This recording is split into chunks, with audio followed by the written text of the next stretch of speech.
Hi hello ಎಲ್ರಿಗೂ ನಮಸ್ಕಾರ. Welcome back to my mini vlog. It's Tuesday mini vlog. ನಿನ್ನೆ ಮಳೆಯಲ್ಲಿ ನೆನೆದಕ್ಕೆ ಇವತ್ತು ಸ್ವಲ್ಪ ಕೋಲ್ಡ್ ಆಗಿತ್ತು. ಅಮ್ಮ ಹೇಳಿದ ಕೆಲಸನ ಪಟ ಅಂತ ಮಾಡಿ ನಾನು ಕಾಲೇಜಿಗೆ ರೆಡಿಯಾಗಿ ಬಂದೆ. ಸ್ವಲ್ಪ ಲೇಟ್ ಆಗ್ಬಿಟ್ಟಿತ್ತು ಇವತ್ತು ನನ್ನ ಫ್ರೆಂಡ್ಗೆ ವೆಯ್ಟ್ ಮಾಡ್ತಿದ್ದೆ. ನಾನು ಇಷ್ಟು ಬೇಗ ಹೋಗಿದ್ರು ನನ್ನ ಫ್ರೆಂಡ್ ಮಾತ್ರ ಬೇಗ ಬಂದಿರಲ್ಲ. 9 ಗಂಟೆ ಇರೋ ಕ್ಲಾಸ್ಗೆ 10 ಗಂಟೆಗೆ ಹೋಗ್ತೀನಿ. ಡೈಲಿ ಅವಳಿಂದ ಲೇಟಾಗಿ ಹೋಗ್ತೀನಿ. ನಮ್ಮ ಸರ್ ಸೇರಿಸ್ಕೊಳಲ್ಲ ಅನ್ಕೊಂಡ್ವಿ, ಬಟ್ ಸೇರಿಸ್ಕೊಂಡ್ರು.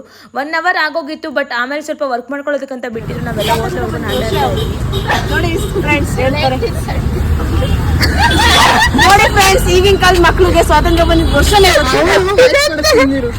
ಇವತ್ತಿದ್ದ ಕ್ಲಾಸಸ್ ಎಲ್ಲ ಮುಗಿಸ್ಕೊಂಡು ಬಂದು ಬಸ್ಸಿಗೋಸ್ಕರ ವೆಯ್ಟ್ ಮಾಡ್ತಿದ್ವಿ. ಬಸ್ ಬರೋದಂತೂ 1/2 ಅವರ್ ಲೇಟಾಗೇ ಆಗುತ್ತೆ. ಆಮೇಲೆ ಸ್ವಲ್ಪ MG ರೋಡಿಗೆ ಬರಬೇಕಿತ್ತು, ಬಂದ್ವಿ. ಅಲ್ಲಿ ನೋಡ್ರಿ ಸ್ವಲ್ಪ ಲೈಟಾಗಿ ಮಳೆ ಬರ್ತಾ ಇತ್ತು. ಬುಕ್ಸನ್ನ ತೊಗೊಂಡು ಮನೆಗೆ ಬಂದೆ.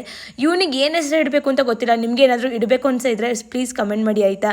ಮನೆಗೆ ಬಂದಮೇಲೆ ಅಮ್ಮ ಆರತಿನ ಮಾಡಿದ್ದು. ದಾರಿಯಲ್ಲಿ ಮುಳ್ಳು ಬಿದ್ದಿದ್ದರೆ ಬದಿಯಲ್ಲಿ ಹೋಗುವುದು ಬುದ್ಧಿವಂತಿಕೆ, ಅದನ್ನು ಬದಿಗೆ ಸರಿಸಿ ಹೋಗುವುದು ಹೃದಯವಂತಿಕೆ.